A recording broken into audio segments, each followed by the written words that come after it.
السلام عليكم ورحمة الله وبركاته.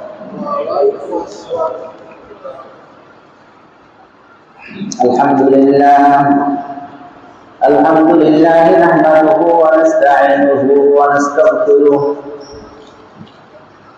ونعوذ بالله من شرور أنفسنا ومن سيئات أعمالنا ونشهد أن لا إله إلا الله وحده لا شريك له ونشهد أن سيدنا وسندنا وحبيبنا وطبيبنا ومولانا محمدا عبده ورسوله أرسله بالحق بشيرا ونذيرا وداعيا إلى الله بإذنه وسراجا وقمرا منيرا. أما بعد فقد قال الله تبارك وتعالى في القرآن الكريم: أعوذ بالله من الشيطان الرجيم. بسم الله الرحمن الرحيم. وما خلقت الجن والإنس إلا ليعبدون. وقال تبارك وتعالى في شأن حبيبه: إن الله وملائكته يصلون على النبي يا أيها الذين آمنوا صلوا عليه وسلموا تسليما. محمد صلى الله عليه وسلم. اللهم صل على محمد وعلى آل محمد كما صليت على إبراهيم وعلى آل إبراهيم إنك حميد مجيد. اللهم بارك على محمد وعلى آل محمد كما باركت على إبراهيم وعلى آل إبراهيم إنك حميد مجيد. সমস্ত তারিফ ও প্রশংসা সেই মহান রব্বুল আলামিনের দরবারে,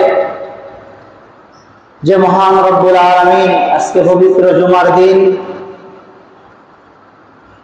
আবার মুহররম মাসের প্রথম দিন, আল্লাহ পাক রব্বুল আলামিন আমাদের সকলকে দুনিয়াবী সমস্ত ব্যস্ততা থেকে ফারেক করে তিনার মহান হুকুম আদায়ের লক্ষ্যে পবিত্র ঘর মসজিদে আসার সুযোগ দান করেছেন। এজন্য সকলেই শুকরিয়া দান বলি আলহামদুলিল্লাহ। অতঃপর লক্ষ কোটি দরুদ সালাম আবার জানাই আকায়ে নামদার তাজদারে মদিনা দুলালে আমিনা আহমদ মুস্তাফা মুহাম্মদুর রাসূলুল্লাহ সাল্লাল্লাহু আলাইহি ওয়াসাল্লাম। 12টি মাসের মধ্যে থেকে 4টি মাস সম্মানিত মাস আমরা জানি, ইতিপূর্বে আলোচনা হয়েছে। সেই 4টি মাসের মধ্যে থেকে, সম্মানিত 4টি মাসের মধ্যে থেকে আজকে যে পহেলা মুহররমের প্রথম তারিখ, এই মুহররম মাসটাও সম্মানিত মাস। তো যাই হোক, মুহররম মাসের কিছু করণীয়, কিছু বর্জনীয় রয়েছে। আল্লাহ পাক রব্বুল আলামিন সুযোগ দান করলে আগামী জুমায় আলোচনা করা হবে ইনশাআল্লাহ। কোরআনের আয়াত থেকে যে আয়াত তেলাওয়াত করেছি, গত 2 জুমা হলো আয়াত তেলাওয়াত করেছি, কিন্তু আয়াতের উপর কোনো কথা বলার সুযোগ হচ্ছে না। আল্লাহ পাক রব্বুল আলামিন আমাদের কেন সৃষ্টি করেছেন? আল্লাহ পাক রব্বুল আলামিন বলতেছেন: আফাহাসিবতুম আন্নামা খালাকনাকুম আবাসা ওয়া আন্নাকুম ইলাইনা লা তুরজাউন। তোমরা কি ভেবেছো আমি তোমাদেরকে সৃষ্টি করেছি অনর্থক? আফাহাসিবতুম আন্নামা খালাকনাকুম আবাসা। আল্লাহ পাক রব্বুল আলামিন আমাদেরকে লক্ষ্য করে বলতেছে, আমার বান্দারা তোমরা কি ধারণা করেছো আমি কি তোমাদেরকে অনর্থক সৃষ্টি করেছি? ওয়া আন্নাকুম ইলাইনা লা তুরজাউন, আর আমার কাছে তোমাদেরকে ফিরে আসতে হবে না, এজন্য তোমাদেরকে আমি সৃষ্টি করেছি। আল্লাহ পাক আমাদেরকে যে সৃষ্টি করেছেন, সৃষ্টির পিছনে লক্ষ্য রয়েছেন, উদ্দেশ্য আছে। কেন আল্লাহ আমাদেরকে সৃষ্টি করলেন? আল্লাহ পাক রব্বুল আলামিন বলতেছেন, ওমা খালাকতুল জিন্না ওয়াল ইনসা ইল্লা লিয়াবুদুন। জিন আর ইনসানকে আমি শুধুমাত্র কেবলমাত্র সৃষ্টি করেছি আমি আল্লাহর ইবাদত করার জন্য। জিন ইনসানকে সৃষ্টি করার লক্ষ্য আর উদ্দেশ্য হলো শুধুমাত্র আল্লাহর ইবাদত করার জন্য। আল্লাহর ইবাদতের জন্য আমাদেরকে সৃষ্টি করা হয়েছে, অন্য কোনো লক্ষ্যে, অন্য কোনো উদ্দেশ্য নয়। আল্লাহ আমাদেরকে তারই ইবাদতের জন্যই শুধু সৃষ্টি করেছেন। এখন আমাদের এখানে প্রশ্ন, যেহেতু আল্লাহ আমাদেরকে সৃষ্টি করেছেন শুধুমাত্র তার ইবাদতের জন্যই, তাহলে আমরা শুধু তার ইবাদত করা বাদ দিয়ে ফাঁকে ফাঁকে অনেক কিছুই তো আমরা করি। আমরা ঘর সংসার করি, আমরা কামাই রোজগার করি, আমরা পেশাব পায়খানা করি, আমরা খাবার খাই, আমরা ঘুমাই, অনেক কিছু আমরা আমাদের প্রয়োজনে করে থাকি। তাহলে আল্লাহ বললেন শুধুমাত্র কেবলমাত্র ইবাদতের জন্য সৃষ্টি করা হয়েছে, তাহলে আমরা তো কেউ এটা করি না। এমনকি যারা বড় বড় বুজুর্গ যাদেরকে দেখা যায়, এমন বড় বড় বুজুর্গরা তারাও তো এসব কাজ করেছে, তারাও প্রয়োজনে ঘুম পাচ্ছে, তারাও সংসার করছে, তারাও কামাই রোজগার করছে, সবকিছু তারাও করছে। তাহলে কেউ তো শুধু আল্লাহর জন্য সৃষ্টি করা হয়েছে এই উদ্দেশ্য তো কারো দ্বারাই পালন হচ্ছে না।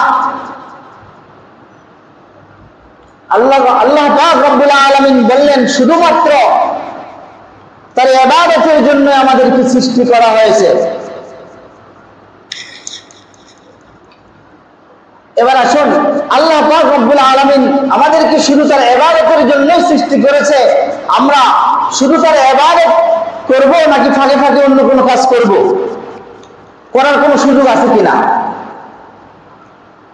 যেহেতু আল্লাহ বলেছেন শুধু তার ইবাদতের জন্যই সৃষ্টি করা হয়েছে, তাহলে আমরা ফাঁকে ফাঁকে অন্য কোনো কাজ কেন করতেছি? যেমন এখানে আমরা আল্লাহর ইবাদত করার জন্য আসছি, আল্লাহর ইবাদত করার জন্য পবিত্র ঘর মসজিদে আসছি, এটা আল্লাহর ইবাদত।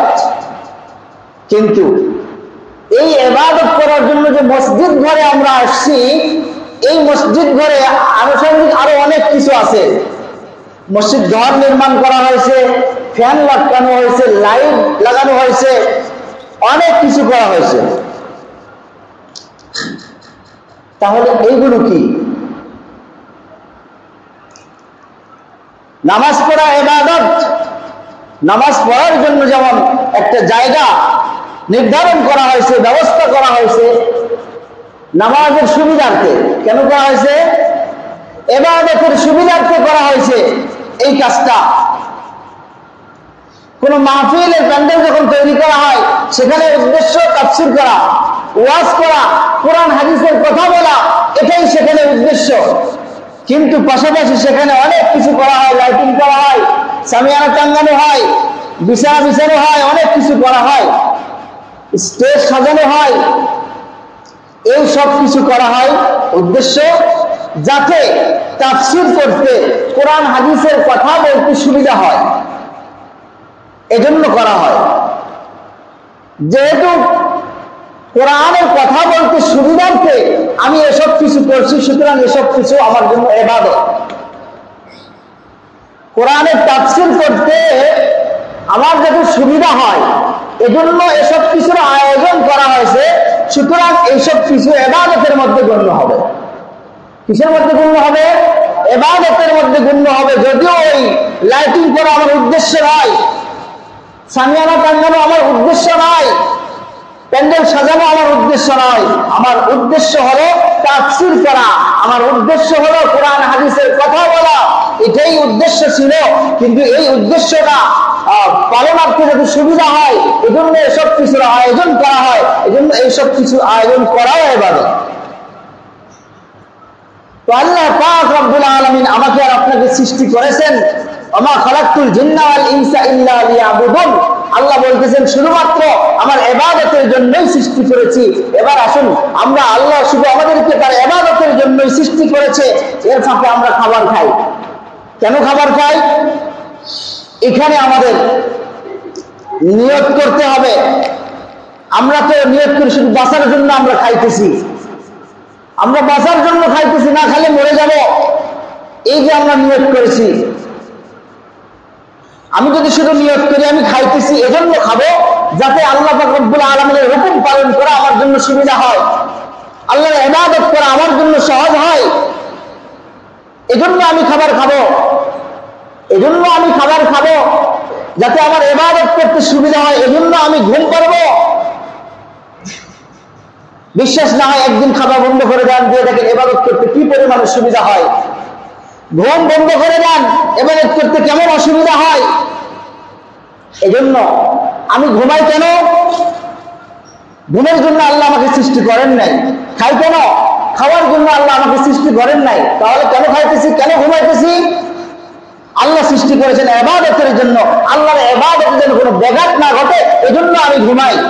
আল্লাহর ইবাদতের জন্য কোনো ব্যাঘাত না ঘটে এজন্য আমি খাবার খাই। তাহলে আমার খাওয়াটাও ইবাদত, আমার ঘুমানোটাও ইবাদত, আমার সংসার করাটাও ইবাদত, আমার প্রত্যেকটি কাজ ইবাদতের মধ্যে গণ্য হবে যদি আমার লক্ষ্য আর উদ্দেশ্য থাকে ইবাদত। আমার লক্ষ্য আর উদ্দেশ্য যখন হবে ইবাদত, আল্লাহ আমাকে কেন সৃষ্টি করলেন? আল্লাহর হুকুম পালন করার জন্য আল্লাহ আমাকে সৃষ্টি করেছেন, আল্লাহর বিধান মানার জন্য আল্লাহ আমাকে সৃষ্টি করেছেন।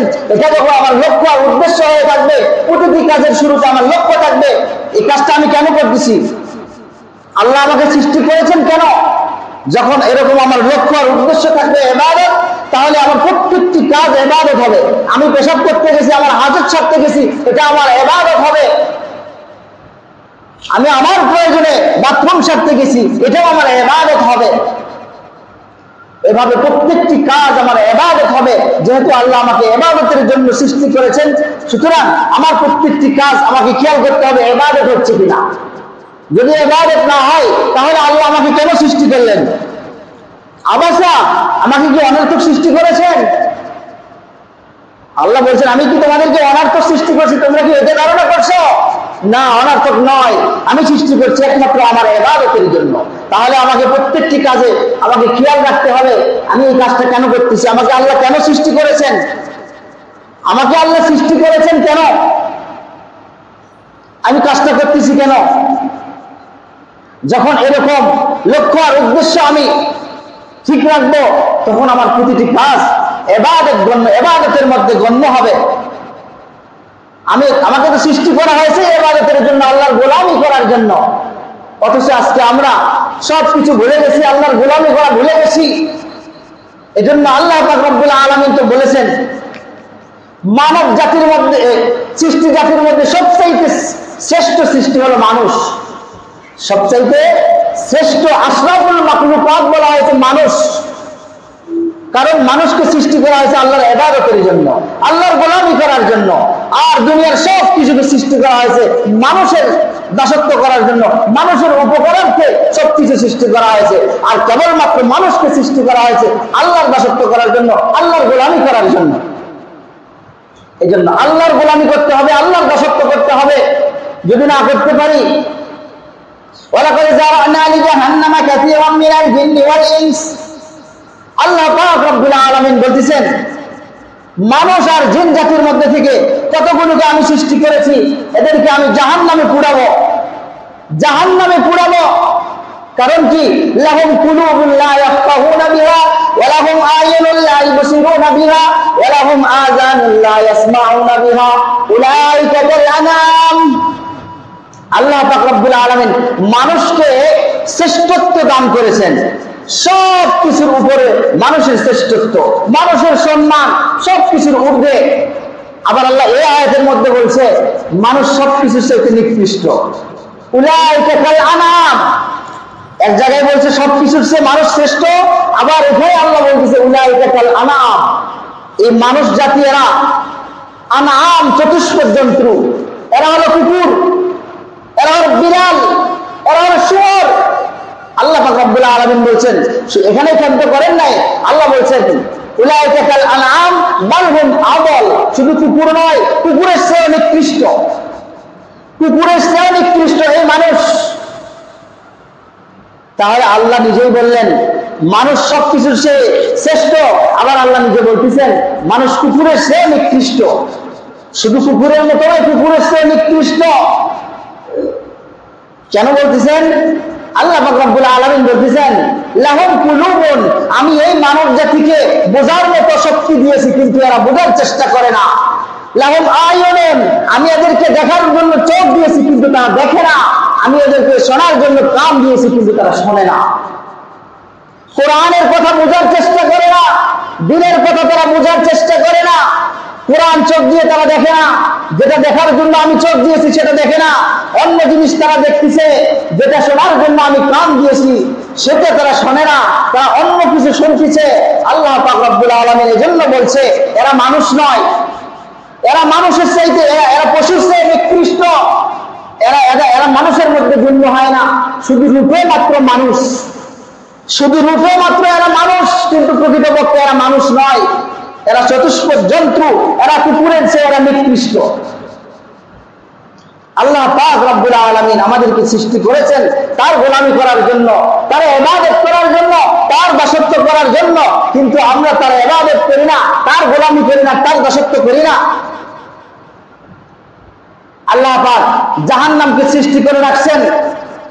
আল্লাহ পাক রব্বুল আলামিন বলেছেন ইন্না জাহান্নামা কানাত মিরসাদা লিত্তাগিনা মাআবা। সূরা নাবার মধ্যে আল্লাহ পাক রব্বুল আলামিন বলেছেন ইন্না জাহান্নামা কানাত মিরসাদা, জাহান্নাম এটা ওট পাতে আছে, জাহান্নাম ওট পাতে আছে।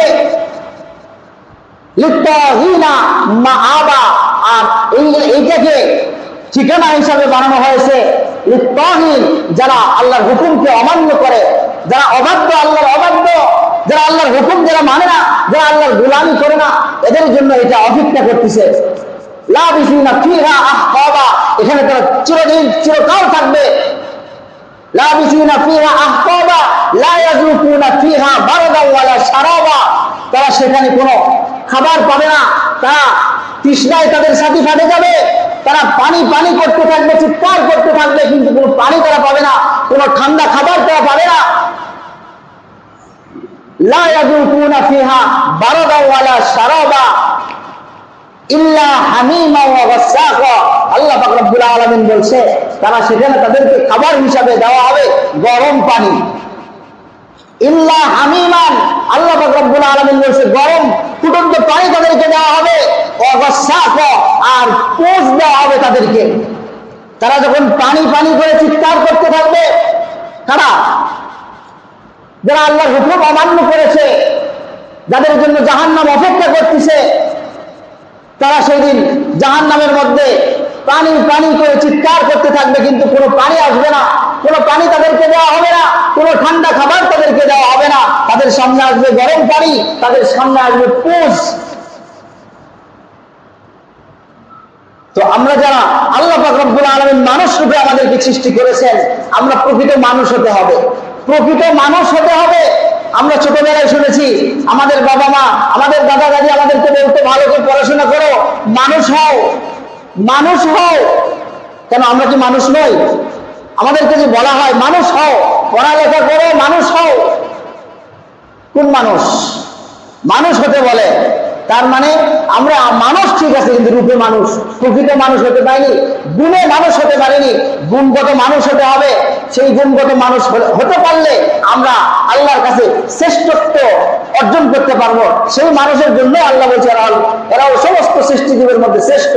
তারা যারা গুণগত মানুষ, যারা গুণ অর্জন করতে পারছে, শুধু রূপে মানুষ এরা নয়, যারা রূপে মানুষ এরা ওই কুকুরের চেয়ে নিকৃষ্ট। এই জন্য আল্লাহ পাক রব্বুল আলামিন আমাদেরকে যে জন্য সৃষ্টি করেছেন, যেই লক্ষ্যে সৃষ্টি করেছেন, সেটা আমাদের ঠিক রাখতে হবে। আমরা যে কোনো কাজ করতে যাব আমাকে খেয়াল রাখতে হবে কেন আল্লাহ আমাকে সৃষ্টি করেছেন। আমার এই কাজটা যেন ইবাদতের মধ্যে গণ্য হয়। আমি কি করতেছি, জমিতে ক্ষেত খামার করতেছি, এটা আমার প্রয়োজনে করতেছি, কিন্তু এটা যাতে আমার ইবাদতের মধ্যে গণ্য হয়। আমি রাত্রি ঘুমাইতে যাবো, এই ঘুমটা যেন আমার ইবাদতের মধ্যে গণ্য হয়। আমি খাবার খাইতে যাবো, আমাকে ক্ষুধা লেগেছে, খাবার খাবো, এটা যাতে খাবার খাওয়াটা যাতে আমার ইবাদতের মধ্যে গণ্য হয়। প্রতিটি কাজ যাতে আমার ইবাদতের মধ্যে গণ্য হয়, এইটা যখন আমি খেয়াল করবো, তাহলে আল্লাহ পাক আমাকে যে উদ্দেশ্যে সৃষ্টি করেছেন উদ্দেশ্য হাসিল হবে। আল্লাহ পাক রব্বুল আলামিন আমাদের সকলকে সঠিকভাবে সব কথাগুলি বুঝিয়ে আমল করার তৌফিক দান করেন। সকলে বলেন আল্লাহুম্মা আমিন।